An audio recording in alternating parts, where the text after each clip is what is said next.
+3 admission 2026-27 online रे form apply start हो सारी। एमितिरे जदि आपण +3 पढ़िया पई चाहउछंती ताले केपरि आपण माने घरे बसी ऑनलाइन माध्यम रे एथि पई फॉर्म अप्लाई करि परिबे। Complete process step by step चलंतु देखिबा। ए पई आपनकर मोबाइल फोन हो किबा कंप्यूटर रे हो जे कोनसे गोटे ब्राउजर रे जाई सर्च करंतो साम्स ओडिसा लेखि सर्च कला परे आपनकर सामने जो प्रथम लिंक शो करूचे आपण तारी ऊपर क्लिक कर दियंतु। तापर आपण आसी जिवे samsodisha.go.in रो ऑफिशियल वेबसाइट को। ए वेबसाइट रो लिंक म आपण गोटे डिस्क्रिप्शन दे देछि। आपण सेठु भी चाहे डायरेक्ट ए वेबसाइट को आसी परिबे। एठा को आसिला परे एठी आपण माने देखंतु हायर एजुकेशन सेक्शन रे जो डिग्री +3 दिया जायछि आपण तारी ऊपर क्लिक कर दियंतु। जेमिति आपण सेथरे क्लिक करिवे नेक्स्ट आपण को सामने एमिति गोटे पॉपअप शो करि पारे। एटा को आपण क्लोज कर दियंतु। तापर ए पेज टी आपण को ओडिया रे शो करथियो। जदि आपण इंग्लिश रे देखिया पई चाहउछंती ताले एटा आपण लैंग्वेज मध्ये चेंज करि परिबे इंग्लिश। देन जेमिति के देखिया पई पाउथबे +3 एडमिशन पई ऑनलाइन रे फॉर्म अप्लाई स्टार्ट हैला 27 मे 2026 तारिटा पीएम रो एवं एरा लास्ट डेट होची 10 जून 2026 11:45 पीएम पर्यंत। तबे अप्लाई करिया पई प्रथमे आपण स्टूडेंट लॉगिन ऊपर क्लिक करंतो। तापर आपण को सामने स्टूडेंट लॉगिन पेज टी ओपन हिजिबो। एठारे जदि आपण पूर्व रजिस्ट्रेशन बा साइन अप करचंती ताले आपनकर मोबाइल नंबर एवं पासवर्ड दे आपण लॉगिन करि परिबे। आ जदि आपण न्यू यूजर ताले आपण को प्रथमे एठारे साइन अप करिया पई पड़िबो। तो सिंपली आपण साइन अप ऊपर क्लिक कर दियंतो। तापर आपण को सामने न्यू यूजर रजिस्ट्रेशन फॉर्म टी ओपन हिजिबो। एठारे प्रथमे आपण नेम ऑफ द स्टूडेंट जगह आपण को नाम टी टाइप करंतो। +2 सर्टिफिकेट बा मार्कशीट रे आपनकर नाम टी जेमिति थिबो सेमिति ही टाइप करिवे। तापर आपनकर डेट ऑफ बर्थ सिलेक्ट करंतो। प्रथमे year then month then date of birth choose कला परे आपनकर मोबाइल नंबर टी दे दियंतो। तापर आपनकर ईमेल आईडी दे देबे। देन जनरेट ओटीपी ऊपर क्लिक करिवे। तापर आपनकर मोबाइल नंबर एवं ईमेल आईडी को गोटे ओटीपी जीवो जोटा कि 5 मिनिट भितर आपनकर एठा दवा पे पड़िबो। तापर आपनकर गोटे पासवर्ड क्रिएट करंतो। पासवर्ड एठारे एमिति किछि दियंतो जेमिति सेतरे capital letter small letter special character with number जेमिति थिबो। एग्जांपल जेमिति आपण देखुचंती सेही टाइप रे किंतु आपण के इच्छा अनुसार आपण गोटे पासवर्ड रखि दियंतो। देन से सेम पासवर्ड आपण पुनी थरे कंफर्म पासवर्ड जगह दे देबे। तापर सबमिट ऊपर क्लिक करिवे। जेमिति आपण सबमिट करूचंती आपण को रजिस्ट्रेशन प्रोसेस डेट रे सक्सेसफुली हि जिवो। देन ओके कला परे आपण को सामने से स्टूडेंट लॉगिन पेज ओपन हि जिवो। एठे आपण लॉगिन करिया पई प्रथमे आपनकर मोबाइल नंबर टी दियंतो। तापर आपनकर से पासवर्ड दे दियंतो जोटा आपण रजिस्ट्रेशन टाइम रे क्रिएट करथिले। तापर ए कैप्चा टी एठारे टाइप करंतो एवं साइन इन ऊपर क्लिक कर दियंतो।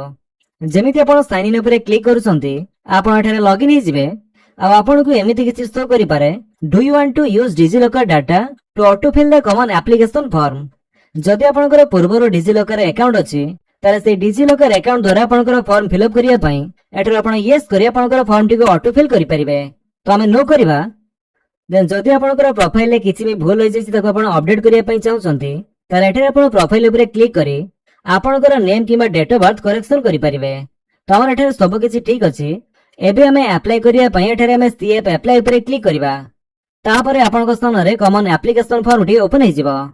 तापर आपनकर सामने कॉमन एप्लीकेशन फॉर्म ओपन होवा पूर्वरो आपन को एमिति गोटे पॉपअप शो करिवो।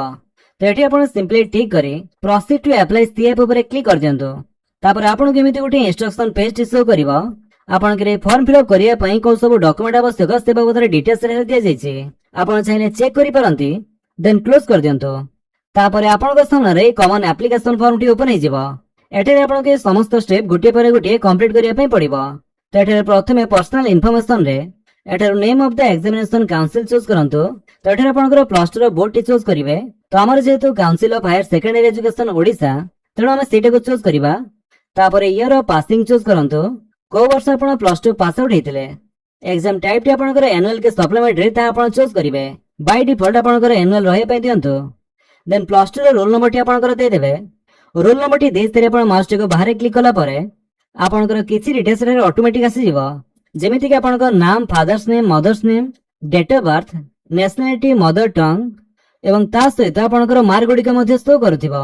तो एठारे चेक कर दियंतो आपनकर मार्क गुडी का ठीक अछि कि नहीं। तो जो बाकी डिटेल्स तारंतो हमें फिल अप करबा। एठारे आपनकर जेंडर टी मेल की फीमेल आपण चूज करंतो। देन आपनकर ब्लड ग्रुप टी चूज करिवे। जहां भी आपनकर ब्लड ग्रुप हेतिबो देन रिलीजन टी चूज करंतो। हिंदू क्रिश्चियन की इस्लाम जहां भी होइथिबे तापरे आपनकर आधार नंबर टी दियंतो। आधा नंबर दे सारा परे गार्डियन मोबाइल नंबर जगह आपण बापा कि माँ गोटे मोबाइल नंबर दे दिंतु नहले आपण चाहिए से मोबाइल नंबर मध्य दे पारती। देन तापर रही child without biological adoptive parents जे पोषी पुत्र होइथिबे से एठारे यस करिवे तो आपण एठारे नो करंतो। आर यू ऑर्फन जदि आपण अनाथ होइथिबे यस करिवे नहले आपण नो कर दियंतो। Staying at child care institution तो आमे नो करिवा। ग्रीन पासेज जदि अछि तले आपण यस करिवे नहले आपण नो कर दियंतो। एचआईवी एड्स एफेक्टेड फैमिली एठारे भी आमे नो करिवा। देन सिंगल मदर फैमिली होइतले एठारे यस करिवे नहले नो कर दियंतो। तापर आपणकर गोटे पासपोर्ट साइज रो फोटो एठारे अपलोड करिवे तो सिंपली अपलोड फोटो ऊपर क्लिक करंतु। देन तापर आपन एठारे तीनोटी ऑप्शन शो करिवो। गोटे होची अपलोड फोटो, कैप्चर भाया वेब कैम एवं कैप्चर भाया मोबाइल। तो हमर जेतु फोटोटी सिस्टम रे पूर्व रहिछि सेटु हम अपलोड करिवा सेति में अपलोड फोटो ऊपर क्लिक कर दबा। तापर आपन सामने एमिति गोटे पॉपअप शो करिवो। तो एठारे देखंतु आपनकर फोटोटी अपलोड करिया पूर्व तार साइज जानि रखंतु लेस देन 1 MB एवं जेपीजी किमा पीएनजी फॉर्मेट एठारे अपलोड करि परिबे।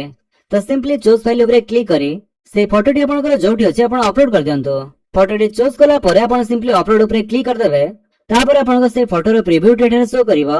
जदि फोटोटी ठीक अछि देन आपण ओके कर दियंतु। तापर से फोटोटी एठारे आसी जिवो। फोटोटी अपलोड कला परे आपनकर एठारे अपर आईडी नंबरटी दवा पई कह जाउछि। जदि अपर आईडी नंबर अछि तले आपण देइ दियंतु। आ जदि आपनकर ए अपर आईडी नंबरटी नाही ताले एठारे रीजन चूज करिया पई पड़िबो। को कारणवशत आपनकर से अपर आईडी नंबरटी नाही। जदि आपण अपर आईडी पई रजिस्ट्रेशन करि नांती ताले एठारे आपण not yet register for upper ID को चूज करि पारंती। तापर आपनकर अपर आईडी केमिति क्रिएट करिवे तार प्रोसेस एठारे दे जाइतिबो। आपण चाहे एठारे चेक करि पारंती एवं आपनकर अपर आईडी एठारे आपण क्रिएट करि परिबे। तो अपर आईडी नंबरटी केमिति क्रिएट करे जे से टॉपिक रे वीडियो चैनल रे पूर्व अपलोड हे सरछि। आपण चाहे आई बटन ऊपर क्लिक करि देखि पारंती। देन तापर आपनकर मार्क गुडी को शो करूथिबो। एठारे देखंतु have you studied Odia at HSC or plus 2 level. तो आपन मैट्रिक किंबा प्लस 2 रे आपन ओडिया पढिसंती ताले एठारे आपन यस करिवे। देन होइछि have you passed plus 2 equivalent council exam compartmentally or instant. तो प्लस 2 जे कंपार्टमेंटली बा इंस्टेंट एग्जाम देथिवे से माने एठारे यस करिवे। तो बाय डिफॉल्ट नो रहिथिबो ताको नो रहया पई दियंतो। तापर एठारे आपनकर प्लस 2 रो कॉलेज नेम टी शो करथिबो। देन से कॉलेज रो लोकेशन टी आपन एठारे देइ दियंतो।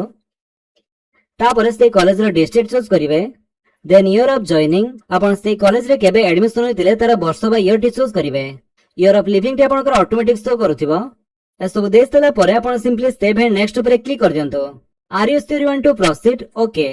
ओके कला परे नेक्स्ट स्टेप रे आपनको एड्रेस एंड इनकम इन्फॉर्मेशन दवा पई पड़िबो। प्रथम स्टेट टी आपनकर ऑटोमेटिक सिलेक्ट हेकि थिबो। देन तापर आपनकर डिस्ट्रिक्ट चूज करंतो। देन आपनकर ब्लॉक बा यूएलबी चूज करिवे। तापर आपनकर पिन कोड टी दे दियंतो। एठारे आपनकर 8 पोस्ट भाया पेज जा भी होइतिबो से सब आपन लिखि दियंतो। तापर आपनकर मोबाइल नंबर एवं ईमेल आईडी शो करथिबो। देन तापर जदि आपनकर रेसिडेंस सर्टिफिकेट अछि ताले से रेसिडेंस सर्टिफिकेट रो number, issuing authority, issuing date एवं से रेसिडेंस सर्टिफिकेट आपन एठारे अपलोड करि परिबे। तो फिलहाल त आपनकर रेसिडेंस सर्टिफिकेट ऑप्शनल रहिछि मैंडेटरी नुह न देले भी चलिबो। जदि अछि ताले आपनकर देइ परंती। तापर जदि आपनकर व्हाट्सएप नंबर अछि आपनकर व्हाट्सएप रे साम्स तरफरो नोटिफिकेशन पाए पई चाहुचंती ताले एठारे आपण टिक करंतो। देन आपनकर व्हाट्सएप नंबर टी एठारे देइ परिबे। आ जदि से सेम नंबर टी आपनकर व्हाट्सएप नंबर ताले आपण एठारे सेम एज मोबाइल नंबर को चूज करंतो। तापर आपनकर से नंबर टी एठारे कॉपी हिजिबो। एबे आपनको दवा पई पड़िबो इनकम डिटेल्स। इनकम डिटेल्स रे प्रथमे फादर्स ऑक्युपेशन जगह रे आपनको बापा कोन करंती बिजनेस, कल्टीवेशन, गवर्नमेंट सर्विस कि प्राइवेट सेक्टर सर्विस जहाँ भी करुथिबे सेटा आपण चूज करंतो। जदि फार्मर बा चासी होइतांती ताले आपण कल्टीवेशन को चूज करि पारंती। तापर मदर्स ऑक्युपेशन रे मा कोन करंती सेटा आपण चूज करिवे। देन रहिछि annual income of the parents. तो आपनक पेरेंट्स कर वर्ष को एनुअल इनकम केते ता आपण चूज करिवे। 1.5 लाख, 1.5 लाख रो 2.5 लाख, 2.5 लाख रो 8 लाख कि 8 लाख रो अबव। तो इनकम सर्टिफिकेट अनुसार आपण एठारे चूज करि पारंती। तापर जदि आपनक पाखरे इनकम सर्टिफिकेट थाए ताले आपनकर इनकम सर्टिफिकेट नंबर टी दे देबे।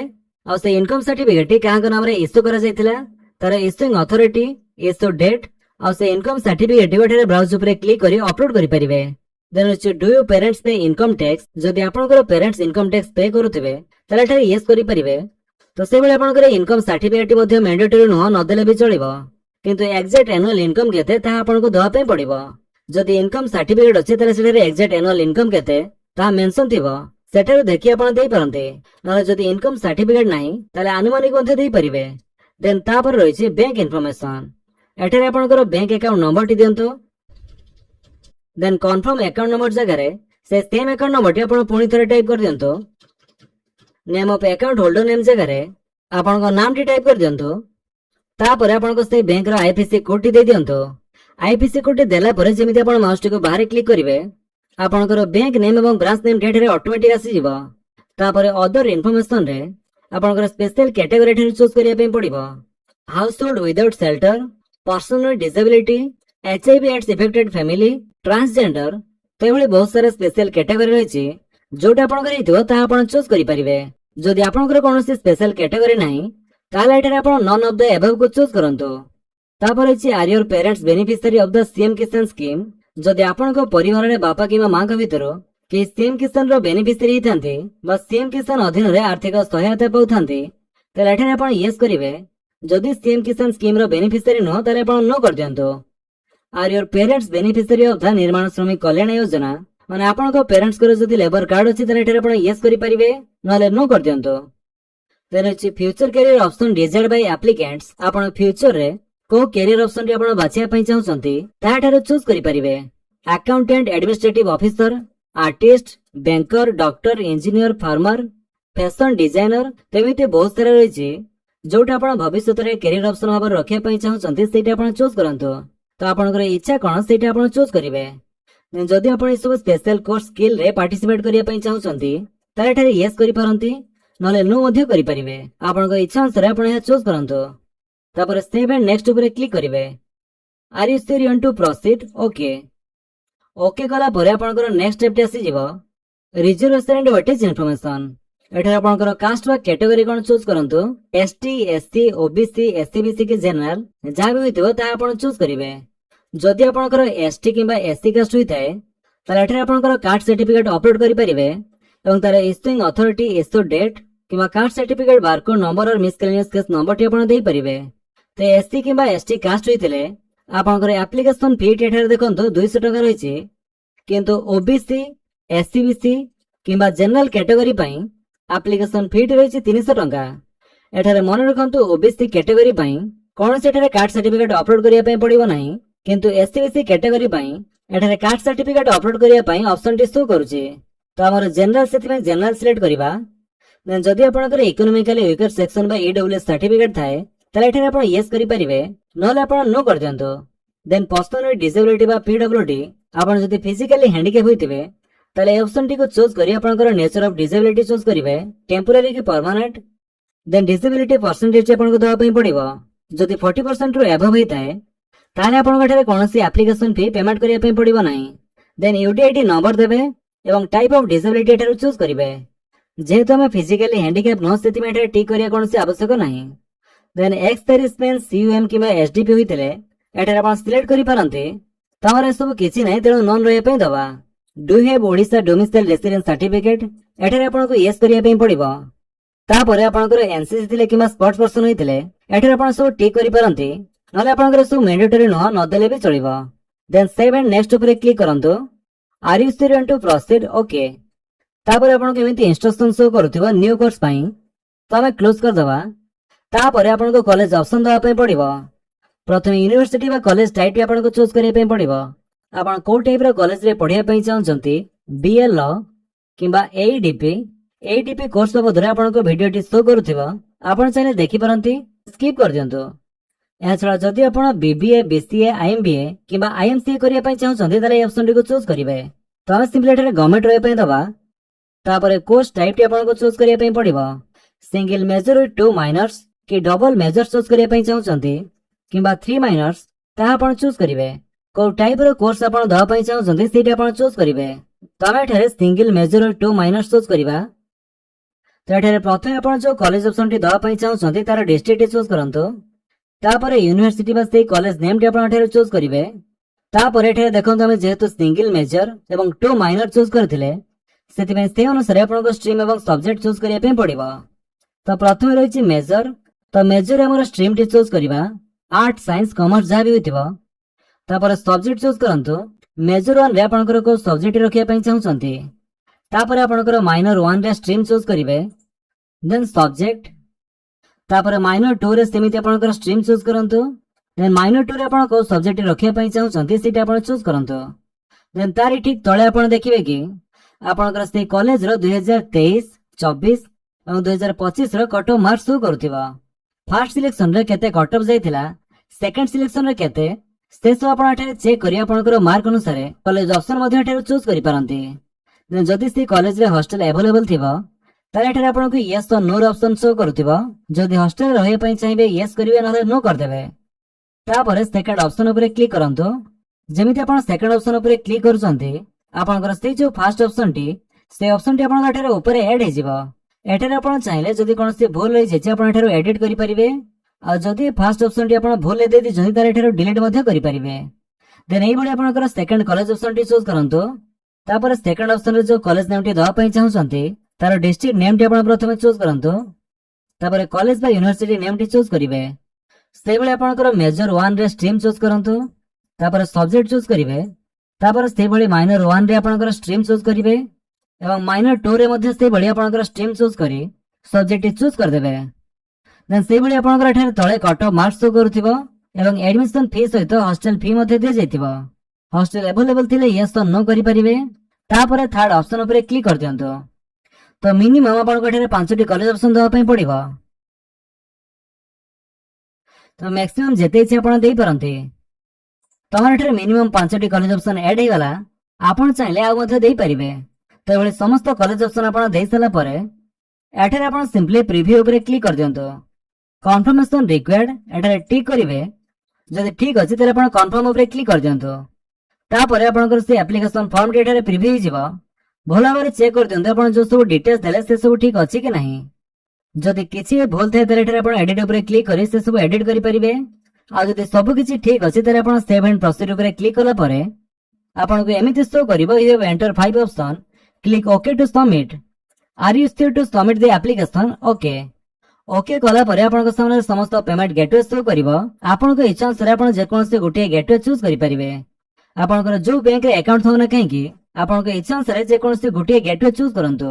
HDFC bank, Axis bank, SBI pay, ତ ଯୋଉଟା ଇଚ୍ଛା ଆପଣ ଚୁଜ୍ କରିବେ। ଦେନ୍ ପ୍ରୋସିଡ୍ ଉପରେ କ୍ଲିକ୍ କରନ୍ତୁ। ତାପରେ ଏଠାରେ ଆପଣଙ୍କୁ ଟର୍ମସ୍ ଆଣ୍ଡ କଣ୍ଡିସନକୁ ଆକ୍ସେପ୍ଟ କରିବା ପାଇଁ ପଡିବ। ଏଠାରେ ଆପଣଙ୍କୁ ଟୋଟାଲ ଆମାଉଣ୍ଟ ଶୋ କରୁଥିବ କେତେ ଟଙ୍କା ଆପଣଙ୍କୁ ଅନଲାଇନରେ ପେମେଣ୍ଟ କରିବା ପାଇଁ ପଡିବ। ତ ଆପଣଙ୍କର ଏହି ଆମାଉଣ୍ଟଟିକୁ ପେମେଣ୍ଟ କରିବା ପାଇଁ ଆପଣ ସିମ୍ପଲି ଅନଲାଇନ ପେମେଣ୍ଟ ଉପରେ କ୍ଲିକ୍ କରିଦିଅନ୍ତୁ। Are you sure? Okay. Then okay. Then ତାପରେ ଆପଣଙ୍କ ସାମ୍ନାରେ ସମସ୍ତ ପେମେଣ୍ଟ ଅପସନ ଶୋ କରିବ।